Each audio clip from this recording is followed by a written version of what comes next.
Fala aí, meu querido estudante, fala galera, chega mais, seja muito bem-vindo aqui ao canal. Se você ainda não me conhece, eu sou o professor Vitor Piauí e aqui no canal está recheado de conteúdo de química, preparando você principalmente para a prova do PAS. Por enquanto, esse tem sido o foco aqui do canal e assim vai ser até o final aí desse trajeto, desse circuito aí que vocês que vão fazer a prova do PAS estão percorrendo. Se você está nesse vídeo, provavelmente você vai prestar aí a prova do PAS 2 daqui a algumas semanas. Eu estou gravando aqui esse vídeo em novembro de 2023 e a gente já fez aqui no canal a primeira parte da resolução desta prova, que é a prova do PAS 2 de 2021. Vou deixar aqui o link, tá? Contendo essa primeira parte da resolução e nesse vídeo a gente vai tratar dessa segunda parte, que é relativo aos itens de química orgânica. Tem sido um padrão da prova do PAS 2, que é trazer os itens de química orgânica separados dos demais itens, né? Ele fez isso tanto na prova de 2022, que também já tem resolução aqui no canal, quanto com essa prova que a gente está resolvendo aqui, que é a prova de 2021. Inclusive, vou ressaltar que aqui no canal a gente tem resolução das provas do PAS, e aí tanto o PAS 1, como o PAS 2, como o PAS 3, desde o ano de 2016, tá? No caso do PAS 2, a gente tem 16 até 19, aí já tem 22 inteiro, eu lancei dias atrás, e agora com esse vídeo eu fecho o 21. Então com isso eu fico te devendo só o PAS 2 de 2020, que nas próximas semanas aí, antes da sua prova, eu te garanto, vai estar aqui no canal, tá bom? Então mais uma vez, seja bem-vindo. Vou te convidar, caso você não seja inscrito, se inscreve aqui no canal. Se no decorrer do vídeo, se você gostar, se você achar que essa resolução vai acrescentar nos seus conhecimentos para a prova do PAS, deixa um like aí, fortalece aqui o canal. Muita gente vem aqui, tira a sua dúvida, né? E vai-se embora, não deixa um inscrever, não deixa um curtir. Me ajuda aí, te agradeço de coração, vai me ajudar demais, tá bom? Então, vamos começar aqui, ó. Como eu falei com você, esse segundo vídeo da prova é mais voltada para os itens de química orgânica, tá? Então a prova do PAS 2 de 2021, basicamente todos os itens de química orgânica que foram cobrados nesse ano estão nesse texto aqui, tá bom? E ele vai falar o seguinte, ó, o texto eu não vou gastar muito tempo lendo, tá? Como sempre eu deixo aqui na descrição do vídeo um link que te leva diretamente para o site do Sebrasp para você poder baixar a prova que a gente está usando como base, ou se você preferir também, você pode só dar um pause aí no vídeo que você consegue ler o texto, tá bom? Mas ele vai falar do biobutanol e o que importa para a gente principalmente é quais são os dois álcoois que compõem esse tal combustível chamado de biobutanol, né? Que ele falou que é um biocombustível promissor como substituto da gasolina. Então ele traz para a gente aqui a informação de que esse biobutanol ele é formado principalmente por esses dois álcoois, o isobutanol e o N-butanol, tá bom? Aí ele vai falar o seguinte no item de número 86, tanto no N-butanol quanto no isopropanol, ele já trouxe aqui outra nomenclatura, né? Ele já trouxe aqui o isopropanol, que não está aparecendo aqui no nosso texto, né? Mas enfim, vamos lá, ó. Tanto no N-butanol quanto no isopropanol, os átomos de carbono têm geometria do tipo tetraédrica, de acordo com a teoria da repulsão dos pares eletrônicos da camada de valência. Isso daqui é uma das primeiras coisas que a gente ensina quando está falando de química orgânica, que são as formas como o carbono se liga. Então, se você tiver bem lembrado aí, você vai lembrar que o carbono, para se estabilizar, ele precisa fazer 4 ligações. E essas 4 ligações podem ser feitas de 4 maneiras diferentes. Quais são elas? Bom, o carbono ele pode fazer 4 ligações simples. Aqui são 4 ligações covalentes que estão sendo feitas. O carbono ele pode fazer uma ligação dupla e 2 ligações simples. Continuam sendo 4 ligações, só que duas delas, né, estão formando uma dupla.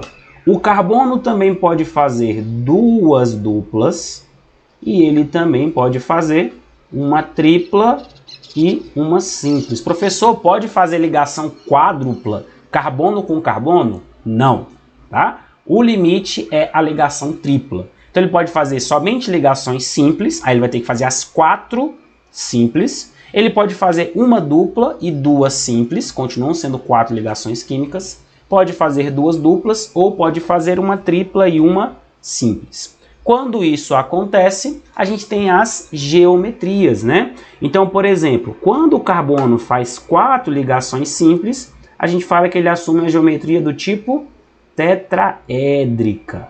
Essa geometria tetraédrica, ela é uma geometria espacial, certo? Então, na prova de 2022, que eu vou deixar o link aqui para você, ele cobrou exatamente o fato de que essa geometria, ela não é uma geometria plana. Embora a gente represente essas 4 ligações simples aqui no plano, parecendo como se fosse plano, na verdade a gente tem aqui um tetraedro. E aí a gente representa essa cunhazinha cheia para indicar que esta ligação está saindo do plano do computador, né, do plano do slide, e a gente usa a cunha tracejada para indicar que, na verdade, essa ligação é como se ela estivesse furando, né? Estivesse furando ali o computador, furando o slide. De forma que esta geometria aqui, ela é espacial, ela não é plana, tá? É diferente dessa daqui, ó. Quando o carbono faz uma dupla e 2 simples, aí ele estabelece uma geometria chamada de trigonal plana, também conhecida como trigonal planar. Ou seja, esta sim é uma geometria plana, tá? Nesses 2 casos aqui, tanto quando o carbono faz 2 duplas, quando ele faz uma tripla e uma simples, a geometria nada mais é do que linear, é uma linha. Então, os 3 átomos que estão participando das ligações, o carbono e os outros 2 que estão ligados com ele, ó, carbono e os outros 2 que estão ligados com ele, eles estão todos dispostos em cima de uma linha cujo ângulo é de 180 graus, é um ângulo raso. E aí a gente está diante de uma geometria linear. Então, para saber se o carbono faz geometria tetraédrica, para saber se ele faz geometria trigonal plana ou se ele faz geometria linear, a gente tem que observar as formas como este carbono está ligado. E aí, se você for olhar aqui a molécula do N-butanol, você vai perceber que todos os 4 carbonos que estão aqui presentes, todos eles estão fazendo 4 ligações simples. Embora não apareça aqui, os hidrogênios estão aqui, né, para poder completar as 4 ligações. A gente está falando aqui da fórmula de linhas e traços da química orgânica. Então aqui todos os 4 átomos de carbonos que estão na molécula do N-butanol, de fato, eles têm geometria tetraédrica. E como que eu sei disso? Porque o carbono está fazendo 4 ligações simples. Professor, e esse tal isopropanol? Ele não deu para a gente aqui no texto, na imagem, quem é o isopropanol. Ele deu apenas quem é o isobutanol. Ó, acabei apagando aqui a tetraédrica, né? Mas enfim, vamos apagar tudo aqui, que aí a gente vai abrir espaço para poder falar sobre esse tal isopropanol, né? Então, ele falou do isopropanol, mas não deu pra gente quem é o isopropanol. Lá na figura, ele só falou quem é o isobutanol. Beleza, não tem problema. Porque se você sabe quem é o isobutanol, você também deve saber quem é o isopropanol. O isopropanol, pessoal, é isso aqui, ó. Se ele é propanol, significa que a cadeia principal dele tem 3 carbonos. Opa! Então aqui, ó, ele é 3 carbonos. Só que um álcool de 3 carbonos, ele pode ser de 2 formas. Ou ele pode ser um álcool em que a hidroxila está na ponta da cadeia, 1, 2, 3. A gente vai chamar isso aqui de propanol, que a gente também pode chamar de N-propanol, né? Então, igual ele chamou o butanol de N-butanol, a gente também pode chamar o propanol de N-propanol. E um álcool de 3 carbonos também pode ser dessa forma aqui, ó, em que a hidroxila, na verdade, está no carbono do meio, no carbono 2. Ou seja, a gente está diante do propan 2-ol, que também pode ser chamado de isopropanol. Por que isopropanol? Porque a hidroxila está no meio. Então, tanto no N-butanol, que é este aqui, ó, que ele deu para a gente a estrutura, quanto no isopropanol, que ele não deu a estrutura, mas a gente tem que saber qual é a estrutura. Os carbonos têm geometria do tipo tetraédrica? Sim, o item 86 está correto, está perfeito, tá bom? Então, guarda esta informação, porque quando a gente fala de introdução à química orgânica, essa é uma das partes mais importantes de todas. Certinho? Deixa aqui nos comentários o que você está achando dessa forma de resolução mais parecida com live, né? Então aqui eu estou indo sem corte, sem edição, resolução true, né? Resolução raiz, como eu estou chamando aí, como eu fiz lá no vídeo anterior da prova do PAS 2 de 2021, tá? Essa prova do PAS 2 ela é super equilibrada, ela traz sempre um pouquinho de cada coisa. Então, eu estou gastando tempo aqui que eu estaria gastando editando o vídeo, estou gastando tempo aqui tentando te mostrar o máximo de coisas que eu consegui mostrar sobre essa prova, principalmente química orgânica, né? Já que normalmente vocês costumam ter um pouco mais de dificuldade, tá bom? Vamos lá para o item 87. Em misturas com gasolina, o biobutanol tem menor tendência de separar-se da gasolina se comparado ao etanol, caso haja uma contaminação do combustível com água, né?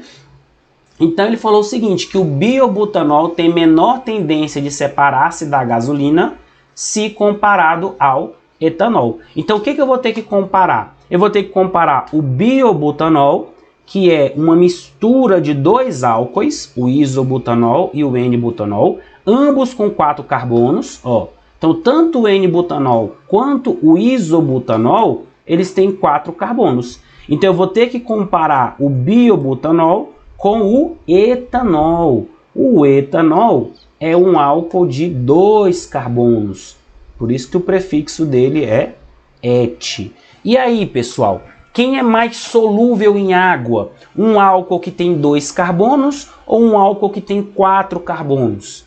Quem é mais solúvel em água é um álcool que tem 2 carbonos. Então, a solubilidade do etanol é maior em água quando a gente compara com a do biobutanol. Inclusive, a gente fala que a solubilidade do etanol em água é infinita. Não importa a quantidade de etanol que você misture com água, isso sempre vai gerar uma mistura homogênea, tá bom? Etanol é infinitamente solúvel em água. Então, quando o item fala em misturas com gasolina, o biobutanol tem menor tendência de separar-se da gasolina se comparado ao etanol, então nesse caso o item está correto. Quando a gente está falando disso, lembra, a gente está falando da regra do semelhante dissolve semelhante. O que eu quero dizer com isto? Eu quero dizer que quando eu estou falando de solubilidade de líquidos, eu tenho que observar a polaridade. Então, quanto mais polar for uma molécula, melhor ela vai se dissolver em líquidos polares e vice-versa. Quanto menos polar for a molécula, melhor ela vai se dissolver em líquidos menos polares. Então, a gasolina ela é um líquido apolar. Ela é formada por hidrocarbonetos. Então, se a gasolina tem um caráter apolar, quem é que vai se dissolver melhor? Quem é que vai se dissolver melhor na gasolina? Um álcool que tenha mais carbonos.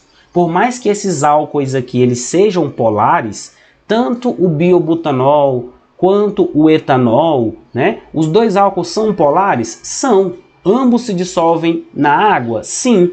Só que o etanol se dissolve melhor. Por quê? Porque a cadeia carbônica dele é menor. Então, a parte apolar do etanol, que é a cadeia carbônica, é menor.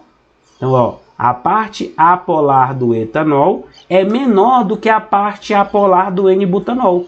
Então, quando você colocar os dois na balança, quando você comparar quem dissolve mais em água, dos dois, quem vai dissolver mais em água é o etanol. Então, se o etanol dissolve melhor em água, o biobutanol, que é formado por esses dois álcoois, dissolve melhor em gasolina. E é exatamente isso que o item está falando, quando ele fala aqui, ó, o biobutanol tem menor tendência de separar-se da gasolina se comparado ao etanol. É isso mesmo, por isso que o item está correto. Como o biobutanol se dissolve melhor em gasolina do que o etanol, ele é o que vai ter menor tendência de se separar. Beleza? Ficou claro? Então, vamos lá em frente. Próximo item aí, ó. Item de número 88. Um itemzinho de nomenclatura, né?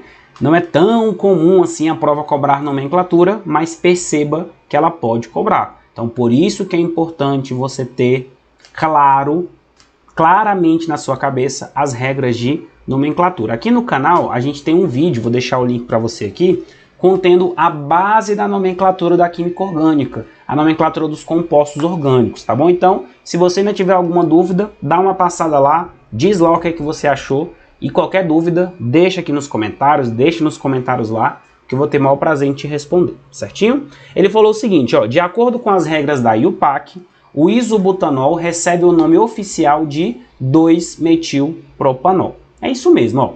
O isobutanol, ele é o que a gente fala que tem a cadeia ramificada, certo? Então, ele é um tipo de cadeia que é ramificada. O que significa? Significa que esta cadeia é formada por uma cadeia principal, que é a maior sequência, né, de átomos de carbono, e tem as ramificações. Então, se você fizer uma análise, ramificações, quase que não sai, né? Se você fizer uma análise da cadeia do isobutanol, o que que você vai perceber? Você vai perceber que a cadeia principal dele tem exatamente 3 carbonos, ó. Se você fizer aqui uma sequência de carbonos, significa que a cadeia principal tem 3 carbonos. Uma coisa que vocês confundem direto, né? Vocês acham que aqui nessa pontinha também tem um carbono. Não, tá? Esse tracinho aqui que a gente está vendo, esse tracinho é a ligação química entre o carbono e o oxigênio, tá bom? Então, este carbono aqui está fazendo uma ligação simples. Esse traço aqui é uma ligação simples com o oxigênio, tá bom? Então, não tem nada de carbono nessa pontinha aqui. Tem carbono aqui, ó. 1 carbono, 2 carbonos, 3 carbonos. Essa é a minha cadeia principal. E se a cadeia principal tem 3 carbonos, de fato o prefixo dela é prop. E aí eu tenho que numerar. De onde que eu vou começar a numeração? Dessa extremidade, ó, 1, 2, 3, vou chamar de numeração azul, ou desta outra extremidade, numeração verde, 1, 2, 3. Se você pensar só em termos da ramificação, tanto faz. Porque tanto do jeito azul quanto do jeito verde, a ramificação está com o número 2, é indiferente. Só que o nosso primeiro critério antes da ramificação é o grupo funcional, que no nosso caso aqui é a hidroxila. Antes desse critério ainda tem a insaturação, né? Mas no caso aqui, como a nossa cadeia não tem, então a gente vai nos guiar pelo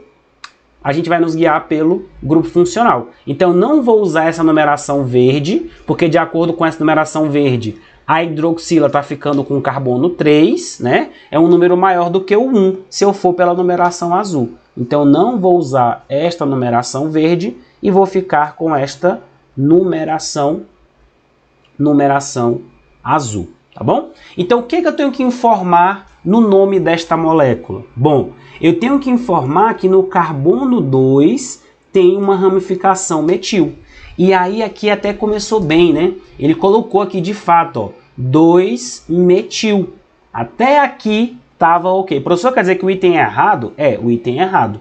Professor, mas a gente já viu que a cadeia principal dele tem 3 carbonos, não é propanol? É propanol. Só que faltou um detalhe para essa nomenclatura estar de acordo com as regras da IUPAC. Já identificou qual é o detalhe que está faltando? Está faltando dizer que a hidroxila está no carbono 1. Porque esse daí é o 2-metilpropanol? É. Só que se eu desenhasse essa cadeia aqui, ó, dá uma olhada aqui. Se eu desenhasse isso aqui, também não seria 2-metilpropanol? Cadeia principal com 3 carbonos, ó. Então aqui 3 carbonos. No carbono 2, que é esse aqui, tem um metil. Só que aqui a hidroxila está no carbono 2. Então, se existem essas duas possibilidades de local para hidroxila, no nome tem que aparecer qual é o carbono em que a hidroxila está. Então, por que esse item aqui, vou apagar esse coisa feia aqui que eu fiz, né? Por que esse item aqui está errado? Por que o item 88 está errado? Porque faltou ele indicar que a hidroxila está no carbono 1. Então, o nome correto desta substância, na verdade, é 2-metil-propan-1-ol. Então, faltou indicar que a hidroxila está no carbono 1. Por quê? Para desfazer uma possível confusão com esta molécula aqui, ó. Se você pegar esta molécula, ela é o 2-metil-propan-2-ol. Esta molécula aqui é o 2-metil-propan-2-ol. Enquanto que esta daqui, que é o isobutanol, é o 2-metil-propan-1-ol. E é por isso que o item 88 está errado. Ficou claro aí para você? Então, vamos em frente para o item de número 89. Essa daqui é mais uma questão conceitual, né? Ele fala o seguinte, ó. Ainda que a utilização de biobutanol, quando comparado à gasolina, contribua para a redução das emissões de carbono, sua queima em condições termodinâmicas inapropriadas não está isenta da emissão de poluentes, como material particulado e monóxido de carbono. Por que esse item aqui ele está correto? É isso mesmo, né? Essa é a ideia de um biocombustível. O biocombustível ele ajuda a reduzir as emissões de carbono. Isso é um fato, né? Só que a sua queima, o que ele falou aqui? Em condições termodinâmicas inapropriadas. Como é que a gente chama isso? A gente chama isso de combustão incompleta. É quando não tem oxigênio suficiente para queimar todo o combustível. Aí essa queima, ela não vai liberar somente CO2, ela vai liberar também CO, né? Então ela vai liberar CO2, porque embora seja incompleta, ela também libera, só que ela vai liberar CO e pode acabar liberando carbono puro, que é a fuligem. Quando sai aquele carbono, aquela fumaça bem preta, principalmente daqueles ônibus mais velhos, né, que estão tudo desregulado, aquela fumaça bem preta é exatamente a fuligem, é o material particulado do qual ele está falando aqui, tá? Então, mesmo que os biocombustíveis liberem menos CO2, contribua de fato na redução da emissão de carbono, se você fizer a queima incompleta deles, pode sim gerar monóxido, que é o CO, e pode sim gerar material particulado, que é o caso aí da fuligem, beleza? Item 89, correto, item perfeito. Item 90, um itemzinho do tipo C, né, de casa, aquele que a gente tem que marcar X. Ele fala o seguinte: na produção do biobutanol por fermentação, é comumente obtido etanol como produto secundário. Olha ele falando de novo do etanol, né, aquele álcool de 2 carbonos. Para isolar os componentes da mistura final, emprega-se a técnica de destilação fracionada. Outra coisa que eu estou sempre alertando vocês aqui nos vídeos, alertando meus alunos, que embora o processo de separação de mistura seja um conteúdo da matriz do PAS 1, o PAS 2 e o PAS 3 também, quem for fazer ano que vem, sempre cobra separação de misturas. Um itemzinho ou outro que até pode ser um item diretão de separação de misturas e às vezes é um item que é um pouco mais trabalhado. Ele traz a ideia da separação de misturas, embora ele não vá cobrar de fato qual o processo de separação de mistura, tá? Então o que você tem que saber daqui de destilação fracionada? Mesmo sendo um conteúdo de matriz do PAS 1, o processo de destilação fracionada, a gente usa ele exatamente para separar mistura homogênea do tipo líquido mais líquido, né? Não sei se vocês estão conseguindo ouvir aí, mas o vizinho resolveu fazer a obra justo agora, né? Vou dar um pause aqui na gravação. Sempre assim, quando a gente resolve gravar, acontece de tudo. Mas enfim, vamos voltar aqui, ó.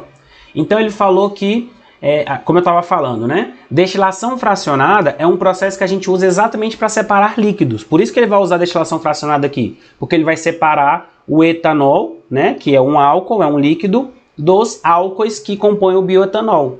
o biobutanol, desculpa, né? Que é o isobutanol e o N-butanol. Então ele vai falar o seguinte: nesse contexto, em uma mistura de álcoois, composto desses álcoois, etanol, N-butanol e isopropanol, a ordem de separação em função da temperatura de ebulição é...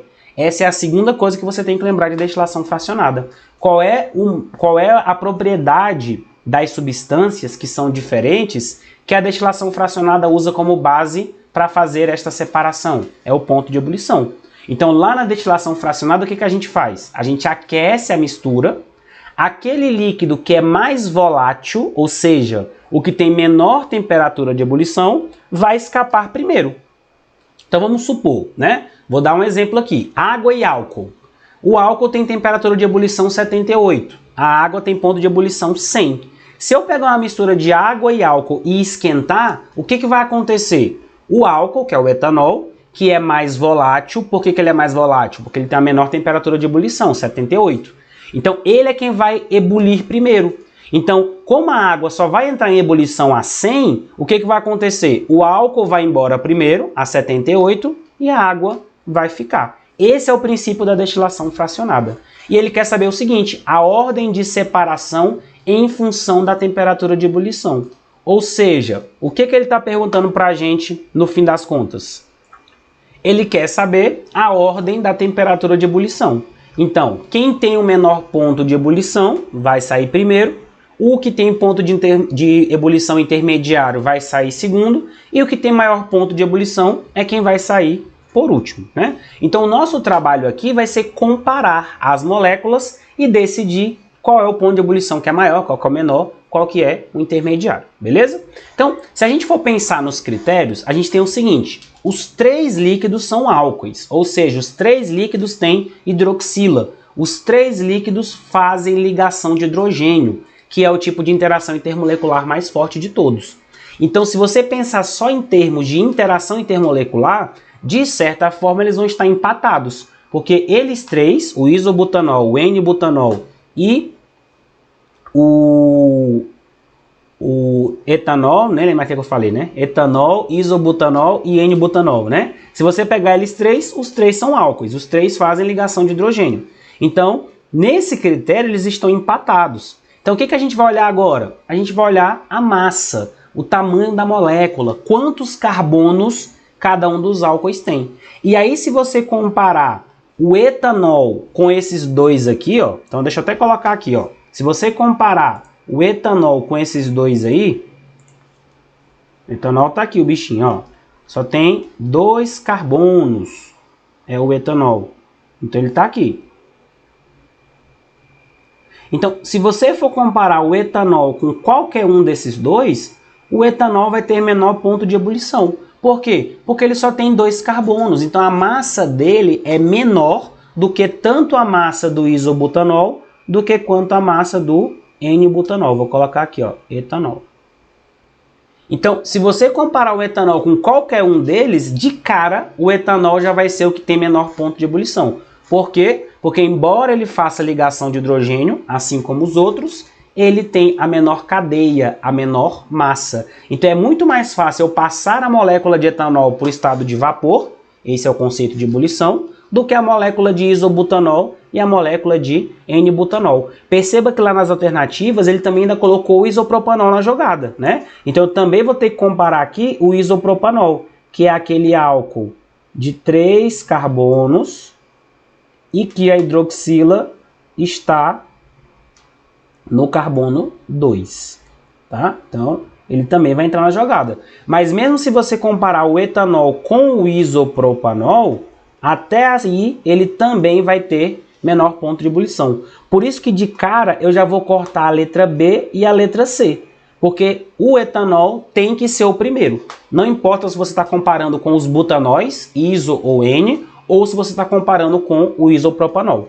Sempre entre essas comparações, o etanol vai ser o primeiro, tá bom? Então a letra B não pode, porque aqui ele está dizendo que o etanol que tem maior ponto de ebulição, tanto na B quanto na C, não pode. Então só sobra etanol e etanol, A e D. Então o que eu vou ter que decidir no fim das contas? Quem tem o maior ponto de ebulição, se é o N-butanol ou se é o isopropanol. E aí, quem tem maior ponto de ebulição? Pelo que eu acabei de falar. O isopropanol, ele só tem 3 carbonos, enquanto que o isobutanol, ou o N-butanol, tanto faz, né? Eles têm 4. Então, se você comparar o isopropanol com esses dois caras aqui, N-butanol ou isobutanol, o isopropanol vai ter menor ponto de ebulição do que eles. Por isso que a resposta correta é a letra D. O etanol tem menor ponto de ebulição do que o isopropanol, que tem menor ponto de ebulição do que o N-butanol. Certinho? Então, item 90, resposta correta, letra D. E aí, para a gente poder fechar, um item do tipo B de bola, né? Um item que é muito comum de acontecer, tá? O item do tipo B de bola do PAS 2, normalmente ele é de química mesmo, tá? Só que, diferentemente do que aconteceu em anos anteriores, esse item ele não é de radioatividade. Eu até comentei no vídeo anterior o quão surpreendente foi, né, essa prova de 2021 não ter trazido nada de radioatividade. Porque antes era uma receitinha de bolo, né? Sempre ia ter uma porrada de itens de radioatividade e o item do tipo B de bola sempre era de radioatividade, falando de meia-vida, tá? Até mesmo na prova de 2022, que eu já gravei aqui e tem resolução aqui no canal, até na prova de 22 ele seguiu a lógica, seguiu a formulazinha, né? Item do tipo B sobre radioatividade. Nessa prova aqui foi que ele saiu aí da curva, vamos dizer assim, né? Então ele trouxe aqui um item de cálculo de energia de combustíveis, que na verdade, me lembrando aqui agora, ele também trouxe numa outra prova aí para trás, se eu não me engano, 2016. O item do tipo B também foi nessa linha de calcular a energia de combustível. Não foi exatamente igual essa, né? Mas foi nessa linha de não tratar de radioatividade, e sim de cálculo de combustível. Só que nessa outra prova que eu estou falando, que é 2016, tinha lá os itens de radioatividade, item do tipo A, se eu não me engano tinha um do tipo C também, né? Só o B que não foi de radioatividade como era. Nessa prova aqui, o que é surpreendente é que não teve nada de radioatividade. Faço esse alerta pelo que eu falei lá no vídeo anterior. As pessoas que procuram estudar por recorrência, né? Faz sentido estudar por recorrência? Faz. Faz sentido estudar só por recorrência? Não, porque aí, às vezes vem uma prova dessa que está fora da curva, está fora da recorrência e você acaba se estrepando, né? Então teve gente que preferiu estudar só radioatividade porque realmente é o que mais costuma cair, mas esse ano foi diferente, né? Então eu sempre faço esse alerta para quem gosta aí de estudar só por recorrência. Vamos lá. Item 91. A avaliação da eficiência de um combustível é feita com base em sua densidade de energia. O que é densidade de energia? Ele vai definir o que é. Corresponde à energia liberada em sua combustão completa por unidade de massa, né? Então, densidade é o quanto de energia ele libera para cada unidade de massa. Aí pode ser grama, pode ser quilo, né? Vamos ver o que ele vai perguntar para a gente. Considerando que a combustão completa de 1 mol de biobutanol e de 1 mol de gasolina libere, respectivamente, 2.516 kJ e 5.358 kJ. Então, o que ele falou? Se eu queimar completamente o biobutanol, lembra que eu comentei atrás ali? Combustão completa, combustão incompleta.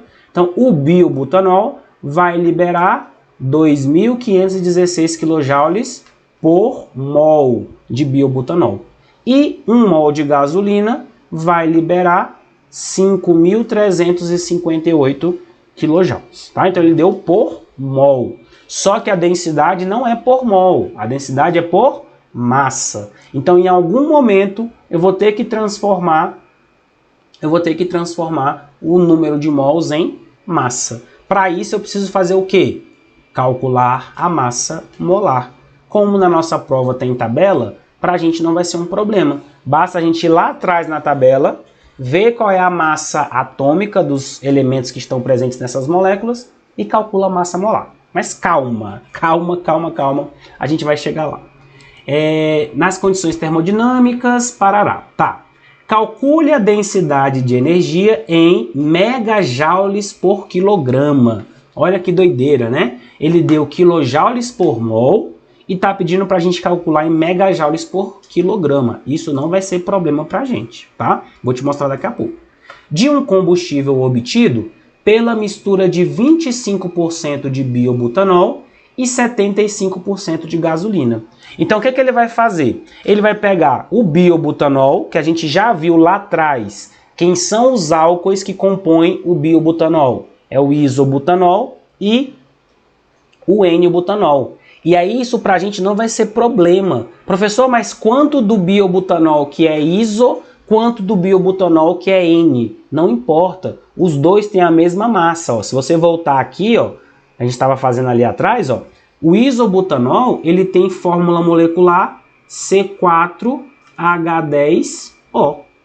E o N-butanol também, C4H10O. Então, para a gente calcular a massa molar, não importa qual dos dois álcoois a gente está falando lá do biobutanol, porque eles são o que a gente chama de isômeros, tá? Eles têm a mesma fórmula molecular, mas eles têm a fórmula estrutural diferente. Não vou te assustar com isso, porque isso aqui você vai ver só lá no PAS 3, tá? Isomeria é conteúdo de PAS 3. Mas o fato é, falar de biobutanol em termos de cálculo de massa, tanto faz. Porque tanto o isobutanol quanto o N-butanol possuem a mesma massa, tá?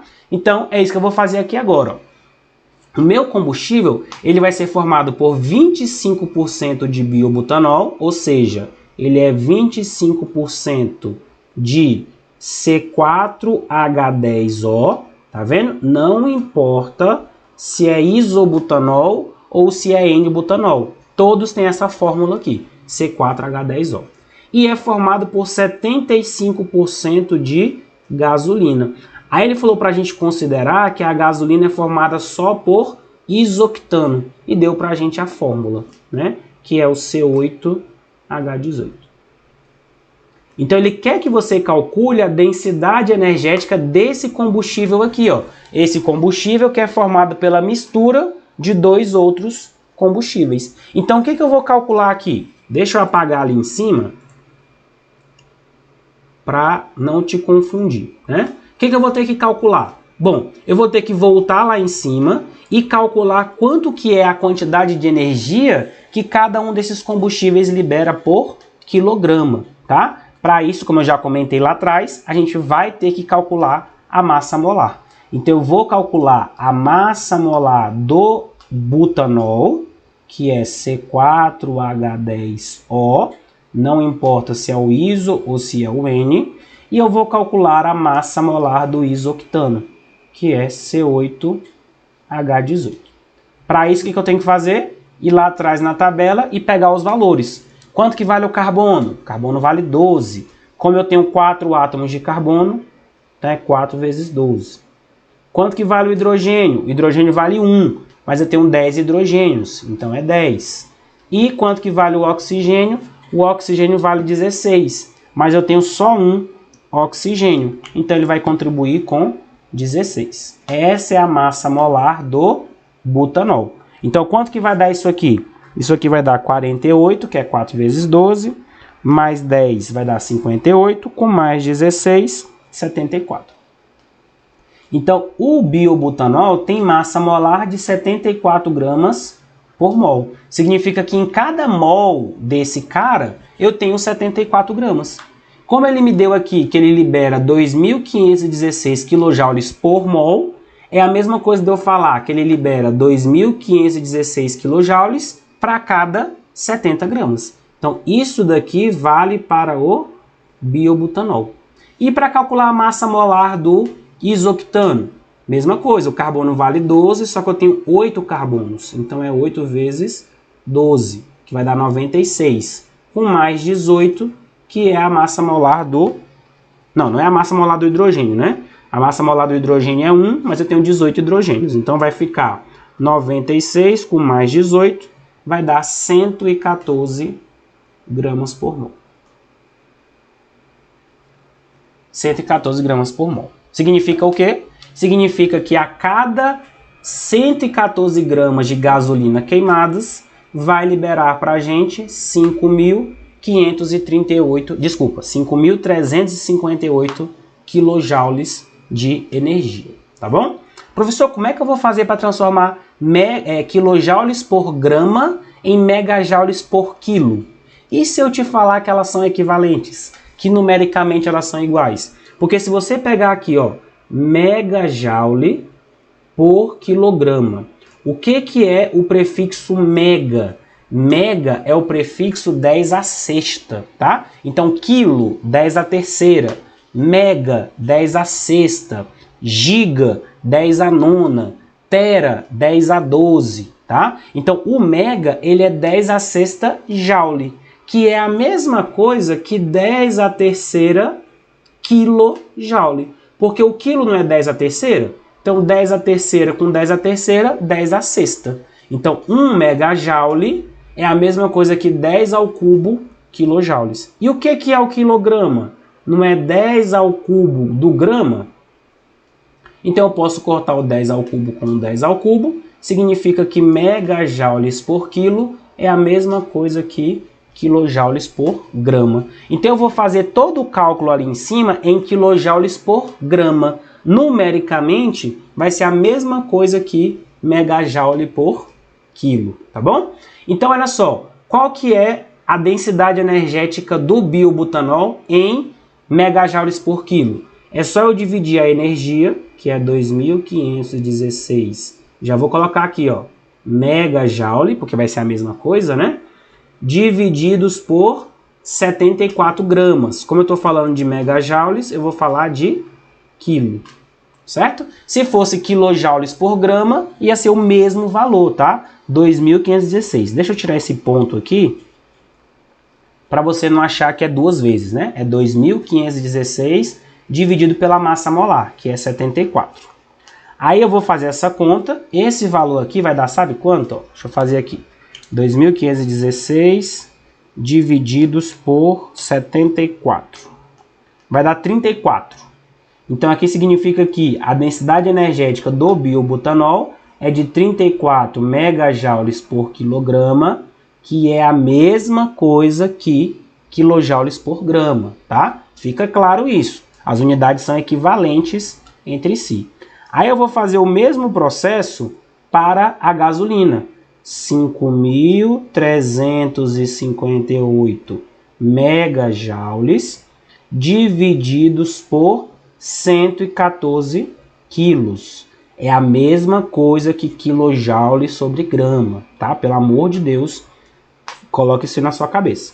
Aí 5.358 dividido por 114 vai dar 47. Então, olha só, 47 megajoules por quilo. Então, o que eu fiz aqui? Eu descobri qual é a densidade energética do biobutanol, de 100% de biobutanol, e descobri qual é a densidade energética de 100% da gasolina. Só que o combustível que eu estou atrás, que é esse aqui, ó, vou colocar um asterisco azul aqui, ó. Esse combustível aqui que eu estou atrás, ele tem apenas 25% de biobutanol. Então, quando eu fizer o cálculo da densidade energética dele, só 25% é de biobutanol, enquanto que 75% é de gasolina, ou seja, 0,75.